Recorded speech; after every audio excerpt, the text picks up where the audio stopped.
Bonjour les amis, c'est Maria la poétesse, j'espère que vous allez bien. Moi je vais magnifiquement bien aujourd'hui. Aujourd'hui je vais mieux. Hier c'était l'anniversaire du décès de ma mère. Bon, j'étais très triste, c'est normal. Ça a été une journée de spiritualité. Mais aujourd'hui je vais vous parler de la conférence que j'ai faite le 25 septembre 2020. J'ai organisé une conférence, certains élus sont venus, et j'avais une expo aussi avec des dessins sur les soldats harkis que j'ai dessinés moi-même, et j'ai fait des tableaux aussi sur les soldats harkis. Bon, c'était pas mal, plus les dédicaces de mon livre.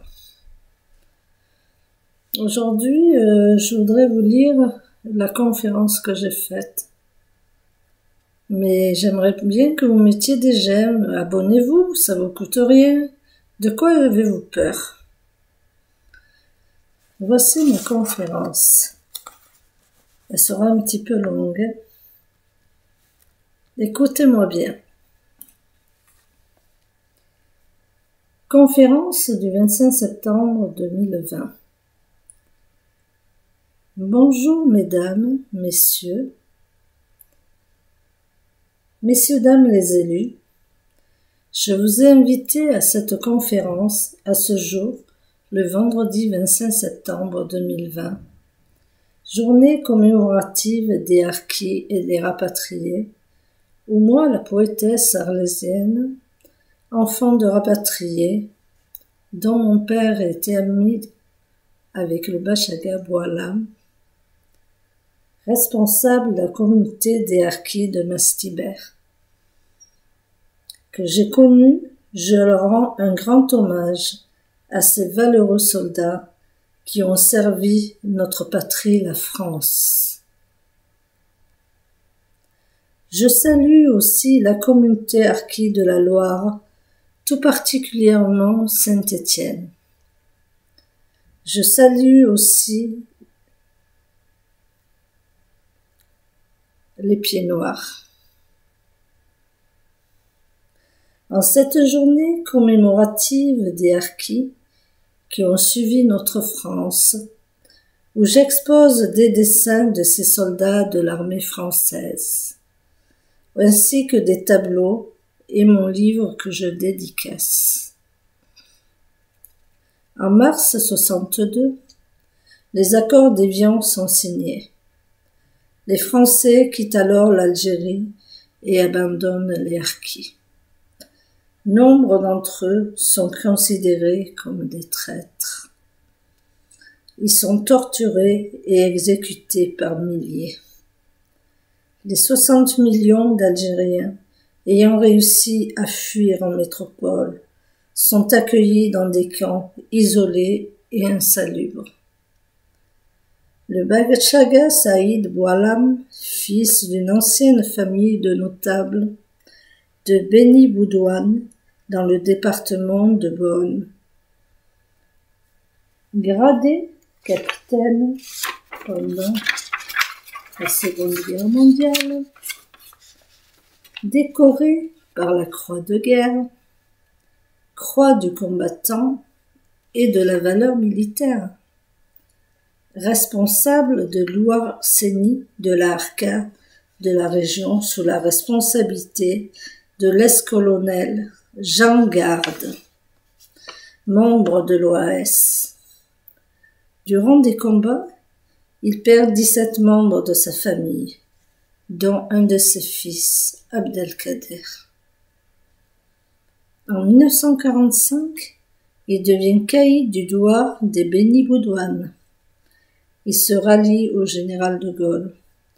En 1958, devient député à Orléansville, qui s'appelle Chlef maintenant. Sur la liste d'UNIR, Union nationale pour l'intégration et le renouveau. Il siège aussi à l'EAS, puis du regroupement national de l'unité de la République. En 1959, il est maire de Béniboudouane et conseiller général d'Orléansville. En 1960, il préside la création du Front algérien français, le FAF, rapatrié d'Algérie le 18 mai 1962, avec une maigre partie des harkis et sa famille.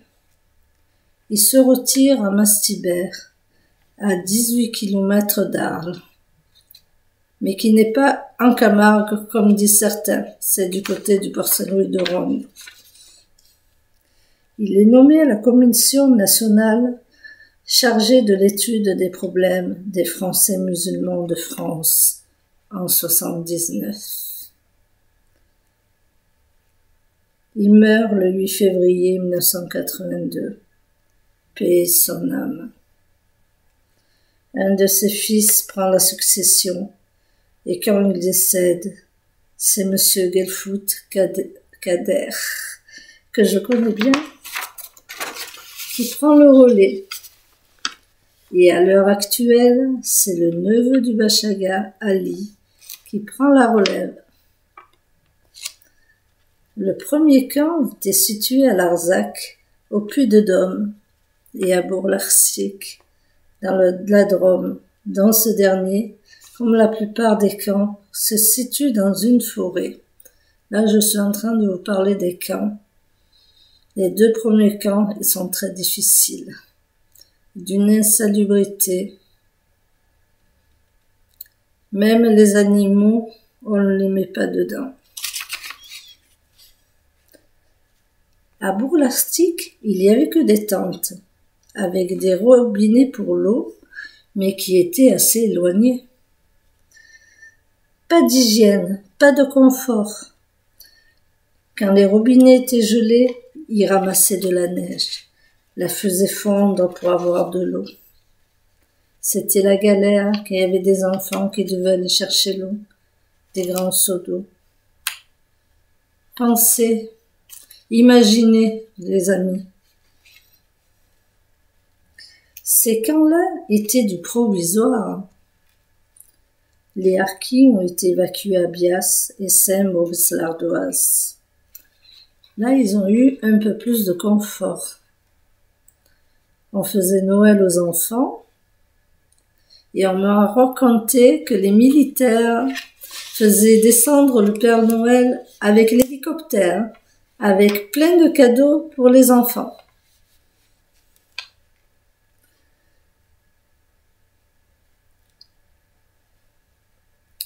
Le camp de Saint-Maurice-l'Ardoise connaît une évolution similaire que celui de Bias. Les conditions de vie dans les camps. Je vais vous parler de ça. L'organisation de la vie familiale s'est heurtée à d'importantes contraintes matérielles. Promiscuité du fait de l'occupation des tentes par plusieurs familles ou de la superficie insuffisante des logements attribués.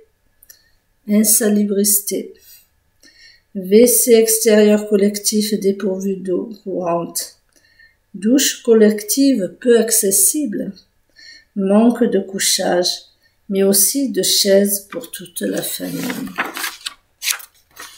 Et surtout, certaines familles souffraient de déséquilibre alimentaire. Ça se comprend dans ces conditions. Les camps d'accueil sont des camps militaires très sévères, avec un couvre-feu à 22 heures. Les enfants ne sont pas scolarisés dans les écoles du village, parce que les citoyens ne les acceptaient pas. Et certains élus aussi quand ils sont arrivés, alors que c'est des valeureux soldats et leurs familles. Chaque camp d'accueil fonctionne de manière autonome, en autarcie, avec son règlement propre, édicté par le directeur du camp. C'est ainsi que le règlement intérieur du camp de Bias impose aux familles la levée des couleurs et le couvre-feu à 18 heures ou bien 22 heures selon les dires. La note de service du directeur du camp donne un aperçu d'une situation qui reste exceptionnelle.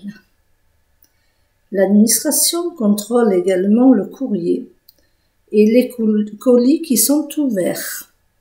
C'est inadmissible. L'usage des douches est aussi réglementé, limité à 1 fois par semaine et facturé à 0,08 €. Alors qu'ils n'avaient pas les avantages financiers. Ils avaient leurs droits, mais c'était le responsable du camp qui gérait l'argent, qui gardait. Même de l'argent disparaissait.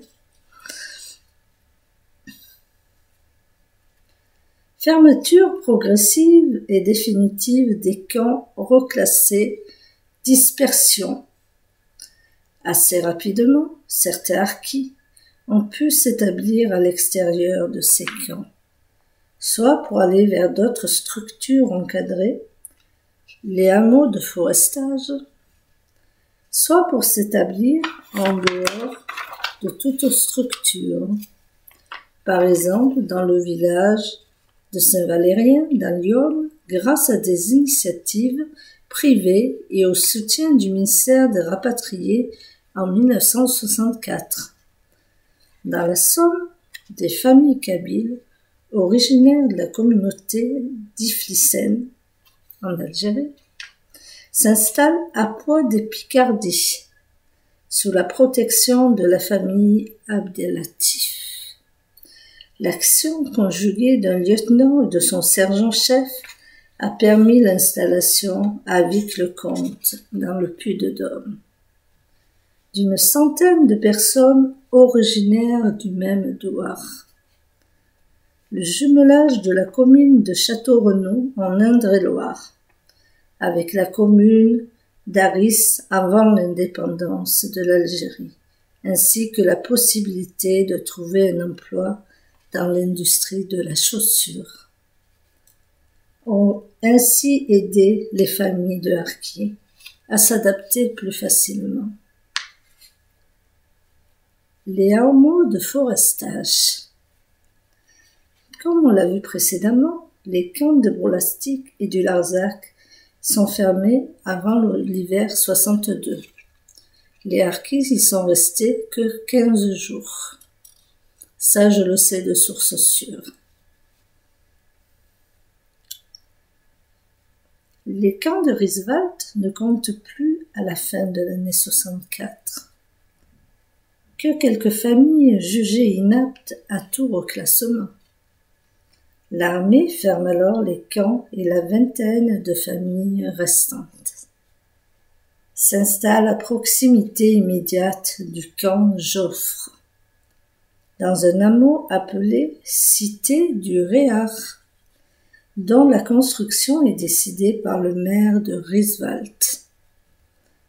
Trop loin pour intégrer à la commune, seulement rattrapé par le développement de la zone d'activité. Économique par l'ouest et par des inondations en répétition par le sud. La destruction de la cité du Réa a commencé le mercredi 28 octobre 2015. En revanche, les camps de Bias et de Saint-Maurice-l'Ardoise ne connaissent pas le même destin. La situation générale des familles a peu évolué depuis leur arrivée. La discipline, le pouvoir hiérarchisé, la promiscuité entre les résidents, l'insalubrité des logements, la précarité sanitaire, sociale et économique sont des facteurs qui conduisent les jeunes de ces deux camps et des hameaux forestiers à une révolte en mai 75. À Saint-Maurice-l'Ardoise, la crise est telle que le directeur du cabinet du préfet du Gard propose dans son rapport adressé le 23 mai à la direction de la population et d'immigration de relever de ses fonctions l'ensemble de l'administration européenne de la Cité.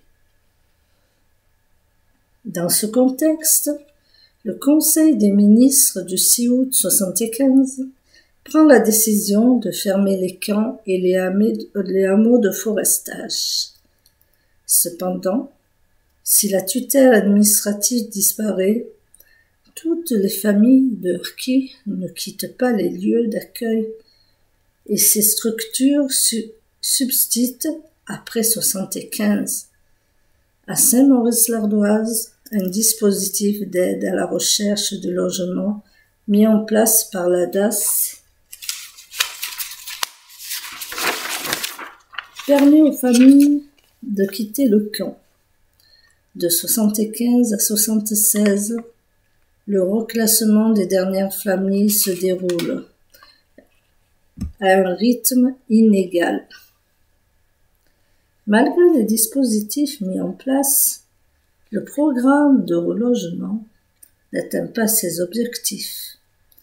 Dans une lettre qu'il adresse au préfet, le ministre de l'Intérieur, Michel Poniatowski, se plaint notamment des mesures discriminatoires dont sont victimes les anciens harkis et du fait que le programme de relogement financé au titre du groupe interministériel permanent pour la résorption de l'habitat insalubre se réalise trop lentement. Sur 500 logements programmés en 1975, à peine plus d'un dixième est achevé. Vous voyez leur douleur, tout ce qu'ils ont eu, leur souffrance, alors qu'ils auraient dû être accueillis comme des rois.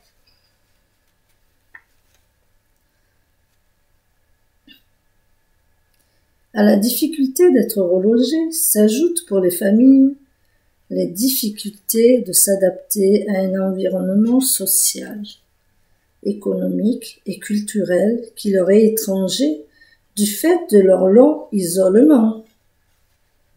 Même s'ils ont vécu dans une grande précarité, les plus âgés sont finalement réticents à quitter les camps. Ayant vécu depuis leur rapatriement pour certains, ou depuis leur naissance pour d'autres, dans un monde clos et isolé, les jeunes aussi parviennent difficilement à s'adapter à l'extérieur.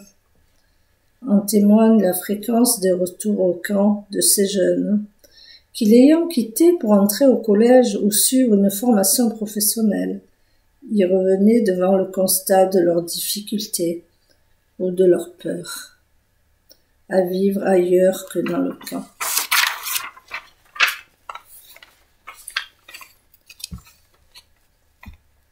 Depuis de longues années, les harkis se battent pour la vraie reconnaissance. Ce dossier explosif, où le rapatriement, le dépouillement de leur aide financière dans les camps, la maltraitance, le mal accueilli des élus, de la population française, le génocide et l'abandon des harkis par le gouvernement français, qui se sont fait torturer, assassiner. Cette reconnaissance nationale, ils y ont droit, et tout doit être régularisé à leur valeur. Eux, les oubliés de la République, qui pour les calmer, on leur donne au compte-gouttes, en faisant en 2019 une commission avec des représentants qui n'ont pas osé expliquer les vrais problèmes, car la population harki se sent oubliée, alors qu'ils étaient là pour défendre leur Algérie française, leur patrie la France. Tout ce que je vous ai résumé dans cette élocution, dans ma conférence, c'est mon ressenti à moi, la poétesse. Et à cet effet, j'ai édité ce livre avec des dessins de ces soldats faits par moi, la poétesse. J'espère que ma conférence vous a plu et que vous avez appris pas mal de choses sur la communauté harki, sur leur souffrance qui est vraiment réelle. Même en 2020, leur souffrance est toujours là, malgré que des valeureux soldats soient décédés, paient leur âme. Les enfants, les petits-enfants, réclament cette reconnaissance. Cette reconnaissance, ils y ont droit. Il faut que l'État sorte vraiment ce dossier qui est explosif et qu'il étudie vraiment. Parce qu'il y a eu génocide, il y a eu des enfants qui sont morts dans les camps, qu'ils ont enterrés dans les camps. Et dans certains camps, il n'y avait pas de cabinet. C'est eux qui les construisaient, ils faisaient des trous. Et j'ai appris, il y avait même un enfant qui était tombé dans un trou. Ils ont eu beaucoup de maltraitance. Et ce n'est pas normal que des responsables contrôlent leur argent ou leur font payer les douches alors qu'eux, ils ont combattu. Ils ont suivi leur patrie, la France. La France elle a vraiment beaucoup de choses à se reprocher. C'est pas le gouvernement actuel. Parce qu'on accuse toujours le gouvernement Macron. C'est pas le gouvernement Macron. Ça vient de loin. C'est du temps de De Gaulle. Il leur a dit, je vous ai compris. Et il n'a pas voulu rapatrier tous les harkis. C'est pour ça que certains sont morts, torturés, tués. Ça vient de loin. Ça vient pas vraiment de De Gaulle aussi. Ça vient de tout son gouvernement. Le gouvernement qu'il avait mis en place là-bas. Heureusement, certains soldats ont été très très gentils avec les harkis et qui les ont rapatriés. Moi, je connais la communauté de Mastibert parce que j'habitais à Arles. Alors, mon père était rapatrié aussi. Mais j'ai fait connaissance sur les réseaux sociaux avec les autres communautés harkis, les autres associations qui font beaucoup de travail, qui se battent pour cette reconnaissance. Mais seulement, je leur dis, soyez solidaires entre vous. S'il n'y a pas une solidarité nationale, ça va être très très difficile. Je veux pas les décourager. Mais je leur dis, je suis avec vous dans votre combat. Bon, les amis, je vous laisse. Je vous souhaite une bonne soirée. Et j'espère que ma conférence et mon élocution vous a plu.